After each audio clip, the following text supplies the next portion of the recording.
Hola, hoy vamos a arrancar a trabajar sobre la unidad número 5 de nuestro programa. Vamos a dedicarnos a empezar a ver los poderes del Estado y en particular vamos a trabajar hoy sobre el poder legislativo.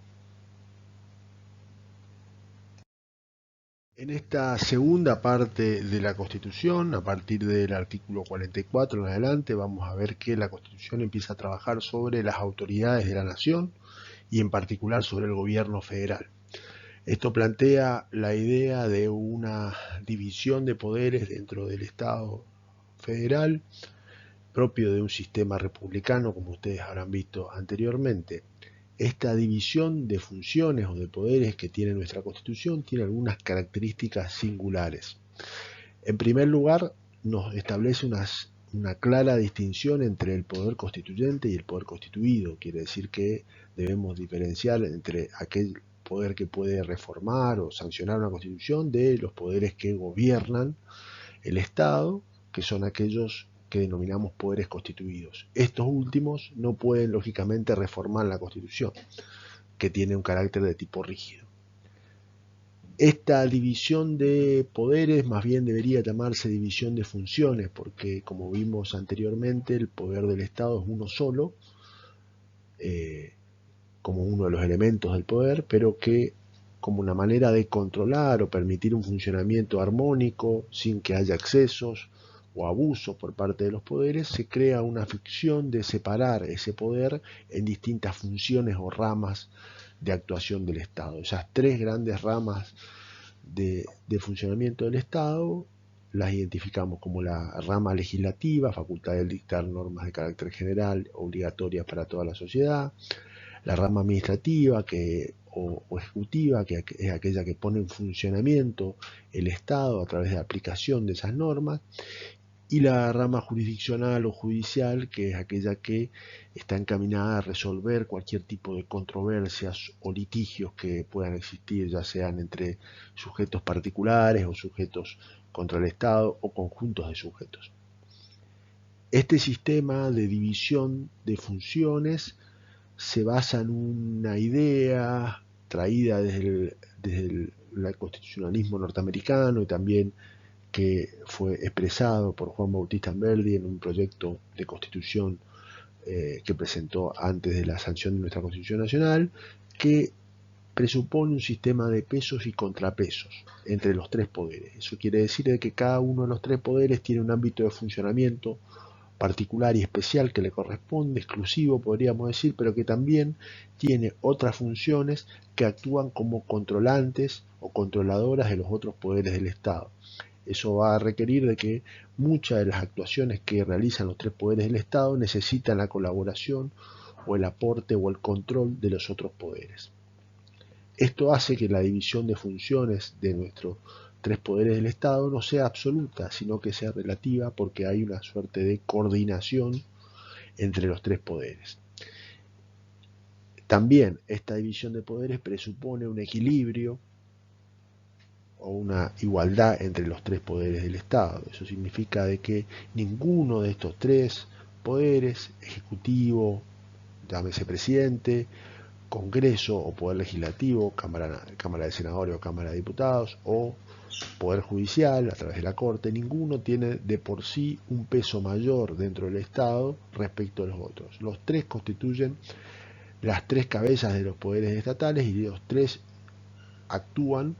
en virtud del funcionamiento del Estado. Finalmente, como una forma de garantizar o mejorar el funcionamiento de esos tres poderes,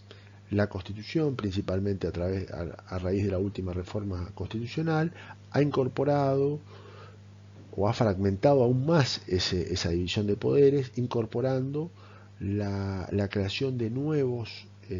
entes u organismos que se los denomina como extrapoder, porque no están dentro de esta tríada lógica, que funcionan como colaboradores, coadyuvantes o controladores de los otros poderes del Estado. Esta es una forma de mejorar ese sistema de control del poder que establecía la Constitución originaria de 1853. Si tuviéramos que graficar el funcionamiento o la división de estos poderes dentro de la Constitución Nacional, podríamos ver que hay tres grandes círculos, que son esos tres clásicos poderes, y que a su vez hay pequeños círculos un poco menores que están distribuidos de manera añadida a los otros poderes, que funcionan como esos órganos extrapoder que yo les había mencionado. Así podemos mencionar el defensor del pueblo, el jefe de gabinete de ministros, la Auditoría General de la Nación, el Consejo de la Magistratura o el Ministerio Público. Todos estos son órganos constitucionales que funcionan bajo la órbita o en la cercanía, pero con cierta autonomía de los otros poderes del Estado, y que sirven para controlar o ayudar en el funcionamiento de los tres poderes del Estado y lograr un mejor ejercicio del funcionamiento del gobierno federal. Ocupémonos ahora del primero en orden de aparición en la Constitución de los poderes del Estado federal, que es el poder legislativo nacional. Nuestro poder legislativo nacional podemos decir que es un modelo que fue tomado también de la Constitución norteamericana, de ese sistema de división de poderes que tenía la Constitución de Estados Unidos, y básicamente replica el sistema de tipo bicameral que tenía en aquel país y lo traspola a nuestro sistema nacional, a nuestra Constitución. Esto tiene un fundamento claro, que es lograr mediante el sistema bicameral la representación tanto de la población del Estado como de los entes que componen el Estado federal, que son las provincias. En nuestro sistema federal podemos decir que ese poder legislativo es un órgano de tipo colegiado, porque está compuesto por muchos sujetos, que tiene un actuar de tipo complejo. Vamos a ver cuando veamos el trámite de sanción de las leyes por qué hablamos de complejidad, y que, dada su cantidad de integrantes, funciona bajo un sistema de deliberación, mayorías y quórum necesarios en cualquier tipo de estos cuervos. Es imposible lograr unanimidad, por lo cual se trata de llegar a decisiones a través del voto de la mayoría. El poder legislativo tiene una independencia funcional respecto de los otros poderes. Eso implica de que tanto la formación como el funcionamiento de ese poder no depende de los otros poderes del Estado, sino que tiene plena autonomía. Eso le habilita, por ejemplo, a dictar su propio reglamento interno, a establecer su propio presupuesto y manejar su propio presupuesto, y a que sus miembros tengan una serie de prerrogativas, garantías o inmunidades especiales que le garantizan el funcionamiento dentro del Estado. La Cámara de Diputados de la Nación es la primera en las cámaras del Congreso, es en la cual se expresa o se representa al pueblo de las provincias y la Ciudad Autónoma de Buenos Aires. Eso significa que para su elección, para la integración de esa Cámara en las elecciones, se van a distribuir el territorio nacional en 24 distritos. Cada uno va a elegir los diputados a ocupar dicho cargo. La Constitución establece algunos requisitos para ser electo diputado nacional, como ser edad mínima, ejercicio de la ciudadanía y residencia o nacionalidad de la provincia que lo elige, de manera de garantizar una cierta vinculación del representante con el territorio por el cual es elegido. Se establece una duración de un mandato de 4 años con posibilidad de reelección, y la Cámara se renueva cada 2 años por mitades. Eso quiere decir que se eligen la mitad de los diputados cada 2 años. En cuanto a la forma de elección de esta Cámara, la Constitución establece que la elección va a ser de tipo directa, a simple pluralidad de sufragios, y eso indica de que será el legislador, en definitiva, quien establezca cuál es el sistema electoral que se va a ocupar. Nuestro legislador nacional viene estableciendo para la elección de diputados el sistema proporcional o de Hont, que está regulado en el Código Electoral Nacional. En cuanto a la cantidad de diputados que componen la Cámara, actualmente es de 257 diputados, y se establece una proporción prevista por ley, que es de un diputado cada 161.000 habitantes. Esta proporción debería ser actualizada cada 10 años con los censos. Hace unas cuantas décadas que está sin actualizar esta proporción, y la Cámara Electoral Nacional ya ha establecido, ya le ha pedido al Congreso que proceda a realizar una actualización de este porcentaje en cuanto a la composición de la Cámara de Diputados. Por su parte, la Cámara de Senadores tiene una representación totalmente distinta a la Cámara de Diputados. No representa al pueblo, sino que representa a los entes que integran el Estado federal, es decir, a las provincias y a la Ciudad Autónoma de Buenos Aires. Eso significa de que esos entes van a tener una composición, una representación de tipo igualitaria dentro del Senado,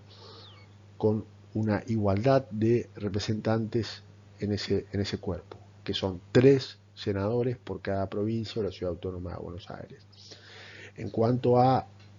los requisitos para ser elegido, se establece una edad mínima de 30 años, se establece un ejercicio de 6 años de ciudadanía y una residencia o haber nacido en la provincia que lo elige. También establece la Constitución una renta anual de 2.000 pesos fuertes, que es una exigencia que ha venido, que se considera que hoy no es aplicable, porque atenta contra el principio de igualdad para el acceso a los cargos públicos, pero que era un requisito o una exigencia que preveía el legislador como una forma de garantizar un cierto nivel de vida o una autonomía económica para los representantes. Pero reitero, esto no se aplica o no se exige actualmente para ser elegido senador. La duración del mandato es de 6 años, también pueden ser reelegidos, y la renovación en el caso de la Cámara de Senadores se realiza por tercios cada 2 años. Es decir, que se van turnando las provincias que eligen los senadores y cada 2 años van eligiendo la renovación de la Cámara. La forma de elección o el sistema de elección que establece la Constitución es de tipo de lista incompleta, es decir, que se van a votar 2 senadores por cada lista y la lista que obtiene mayor cantidad de votos va a designar esos 2 senadores para ocupar los 2 primeros cargos y la segunda lista en mayor cantidad de votos va a designar un senador que va a ser el senador por la minoría de esa provincia. El total de senadores a nivel federal es de 72 miembros. Los miembros del Congreso y el Congreso en general poseen alguna suerte de inmunidades o garantías o prerrogativas que le otorga la Constitución para garantizar un funcionamiento con absoluta independencia de los otros poderes del Estado. Estas atribuciones pueden ser otorgadas de manera colectiva, es decir, al cuerpo de todos los diputados o todos los senadores, o de manera individual o personal a cada uno de los legisladores en particular.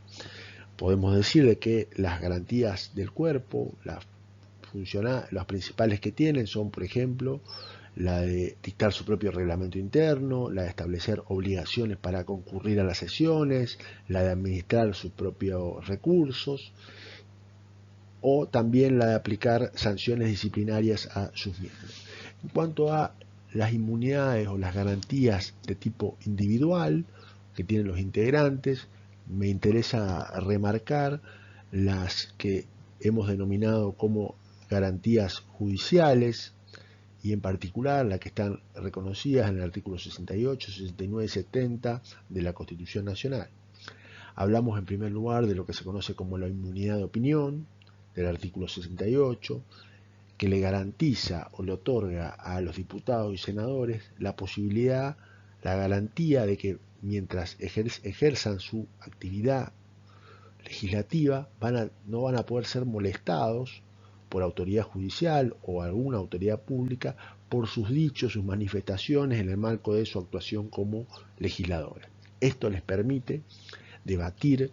e intervenir en la discusión de leyes y trámites legislativos con absoluta libertad y sin temer de que algo de lo que digan pueda ocasionarles un proceso judicial o un trámite administrativo o una averiguación por parte de autoridad pública. En segundo lugar, lo que se conoce como la limitación de arresto y el desafuero de los diputados y senadores, que implica de que ninguno de los miembros del Congreso va a poder ser arrestado por autoridad pública, salvo que sea sorprendido cometiendo un delito en lo que se conoce como flagrancia, es decir, en el momento mismo en que está realizando ese delito, sino va a tener una inmunidad de arresto, no va a poder ser detenido salvo en ese supuesto. Esto garantiza o trata de proteger a los legisladores de que no sean objeto de algún tipo de medida judicial que les impida acceder a un debate o a una discusión de una ley o de una comisión, afectando de esta manera lo que podría ser la mayoría o el voto o la participación de estos diputados. Y en segundo lugar, lo que se conoce como el desafuero, que es que si llegado el caso un diputado o un senador tuviera un proceso penal en su contra, para que ese proceso penal llegue a sentencia, es decir, para que ese proceso penal termine, el juez debería pedir el desafuero de ese funcionario, de ese legislador, para lo cual la propia Cámara tiene una facultad de realizar un examen de las actuaciones judiciales y decidir si suspende o no suspende a ese funcionario, a ese legislador, para que sea sometido a ese juicio penal. Mientras no exista ese desafuero, el juez no va a poder realizar el dictado de la sentencia definitiva en ese proceso penal. Eso está regulado en el artículo 70 de la Constitución Nacional y se complementa con la ley 25.230, que es la ley de fueros. Son las garantías, las principales garantías individuales que tienen los legisladores para tratar para ejercer su función y evitar de que las otras autoridades públicas, como pueden ser los jueces, invadan o afecten su actividad. Otras atribuciones que tienen es referente a las remuneraciones, que fija el propio Congreso, fija la dieta o las remuneraciones de los legisladores. El Congreso trabaja de manera coordinada entre esas dos cámaras, de manera tal de que cada una funciona como una suerte de controladora o contrapeso de la otra. Pero en ese marco de funcionamiento, la Constitución establece algunas atribuciones exclusivas de cada una de las cámaras. Esas atribuciones exclusivas pueden ser, por ejemplo, prioridad de tratamiento que le da a una cámara respecto a la otra. Por ejemplo, a la Cámara de Diputados se le da la posibilidad de ser la cámara de origen para todo lo que sean los tributos, o la cámara de origen para tratar todo lo que sean trámites de proyectos de iniciativa popular o consulta popular. Y es también quien acusa o realiza la primera parte de un juicio político. En cambio, la Cámara de Senadores será cámara de origen para tratar leyes, convenios de coparticipación, será cámara acusadora en un juicio político y es quien presta acuerdo para nombrar jueces y embajadores. En cuanto al trabajo del Congreso, podemos decir que es un órgano que no trabaja de manera permanente, aun cuando durante todo el año hay actividad del Congreso en alguno de sus sectores. Pero es un órgano que en cuanto a su actividad legislativa ordinaria posee un receso, que se conoce como receso legislativo, y una etapa de trabajo ordinario legislativo. Ese periodo de trámite normal, podríamos decir, de trabajo del Congreso, es lo que se conoce como periodo de sesiones ordinarias, que conforme a la Constitución Nacional se extiende desde el 1 de marzo hasta el 30 de noviembre de cada año. Durante ese periodo de sesiones ordinarias el Congreso trabaja de manera plena. Eso quiere decir de que pueden analizar cualquier tipo de trámites o cuestiones relativas a sanciones de leyes, presentar nuevos proyectos y tramitarlos, etc. Y cada una de las cámaras trabaja de manera separada, pero siempre en forma simultánea. Eso quiere decir que ninguna de las dos cámaras puede interrumpir el funcionamiento sin tener la conformidad de la otra. Luego de estas sesiones ordinarias, es decir, terminado el 30 de noviembre de cada año, puede suceder de que el Congreso necesite seguir trabajando, para lo cual establezca sesiones de prórroga o, en el caso de que haya dejado de funcionar y esté en receso, puede llamar también a sesiones extraordinarias. En cualquiera de estos dos casos,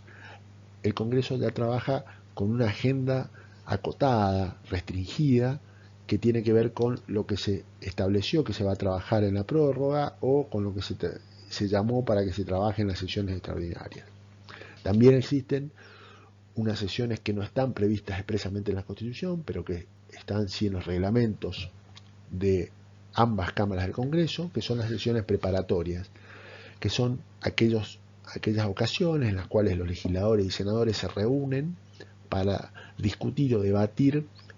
cómo van a organizar el funcionamiento del Congreso en determinado año calendario, o dan ingreso a los nuevos diputados o senadores electos. A su vez, el Congreso trabaja a través de lo que se conoce como comisiones parlamentarias, que es, podríamos decir, la cocina verdadera del Congreso, donde se debaten en forma particular los proyectos de leyes, los proyectos de declaraciones, se emiten dictámenes y se trabaja en la preparación de esos proyectos. Esas comisiones parlamentarias pueden ser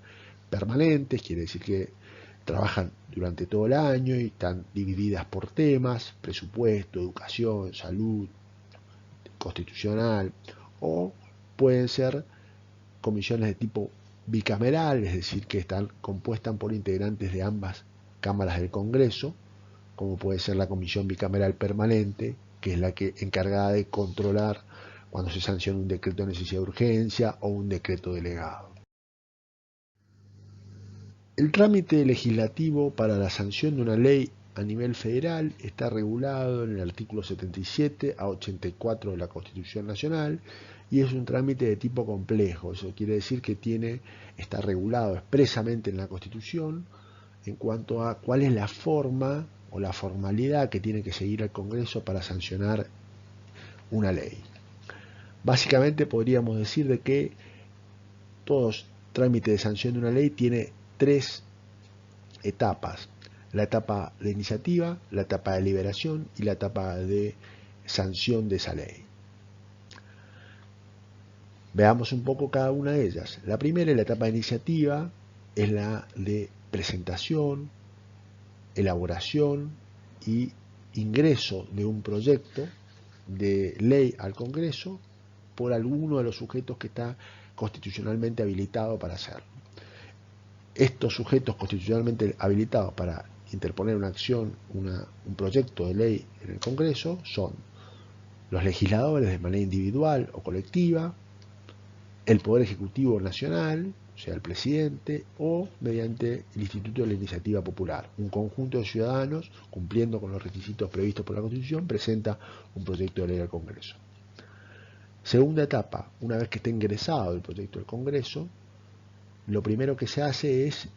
derivar ese proyecto de ley al trámite en comisiones. Eso quiere decir que las comisiones comienzan el análisis de ese proyecto, hacen las reformas, las propuestas, las mejoras y emiten un dictamen respecto a ese proyecto. Una vez que pasa por las comisiones, por todas las comisiones pertinentes, se eleva al recinto para el tratamiento en pleno por cada una de las cámaras. El Congreso se tiene que reunir y para eso se reúne en las sesiones que están previamente establecidas, y para que pueda sesionar válidamente tiene que tener un número mínimo de integrantes. Ese número mínimo de integrantes presentes en esa sesión del Congreso se denomina quórum. En la Constitución Nacional se establece que el quórum es la mayoría absoluta de miembros de cada Cámara. Eso nos dice de que el quórum es de 130 diputados o 37 senadores para poder sesionar válidamente en el Congreso. Una vez que existe el quórum y que se debate, se pasa a votar si están a favor o en contra de la sanción de un determinado artículo o de una ley en general. En ese caso, se define la votación mediante un sistema de mayorías. La mayoría puede ser una mayoría simple, que es más de la mitad de los presentes, o la Constitución también establece, en base a determinados casos que ya le establece una cierta importancia mayor,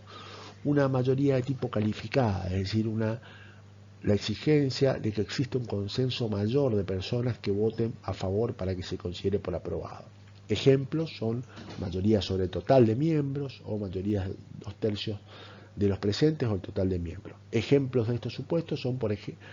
para la reforma de una constitución, para la incorporación de un tratado a la jerarquía constitucional. Dentro de la etapa de deliberación del Congreso existe el trámite de aprobación de esa ley por parte de las dos cámaras del Congreso.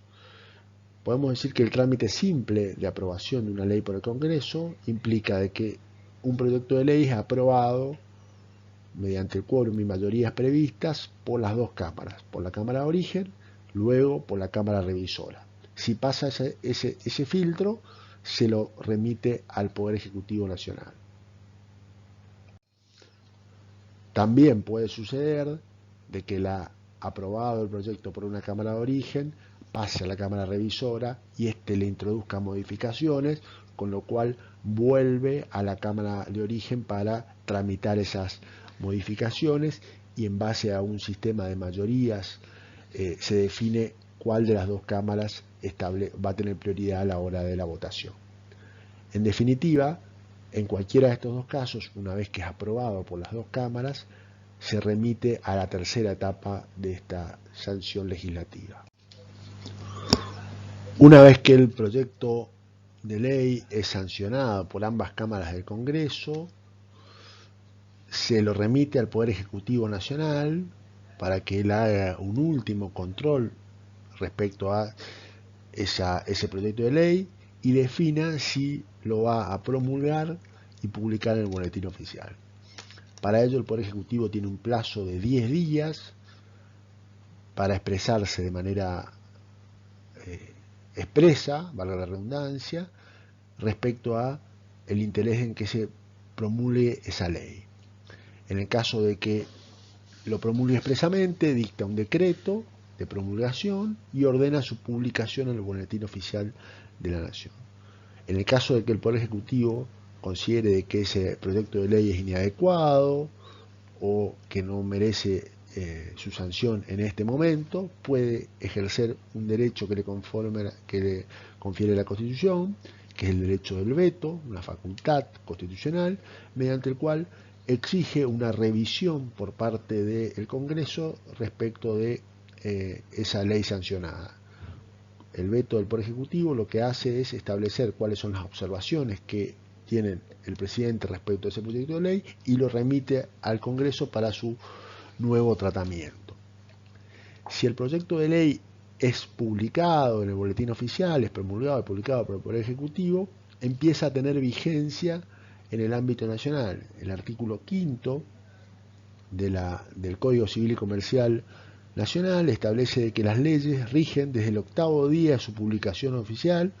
o desde el día que ellas determinan. Es decir, que si la ley es publicada en el Boletín Oficial y no establece una fecha de vigencia, esa ley se tiene por exigida y obligatoria a partir del 8º día de su publicación.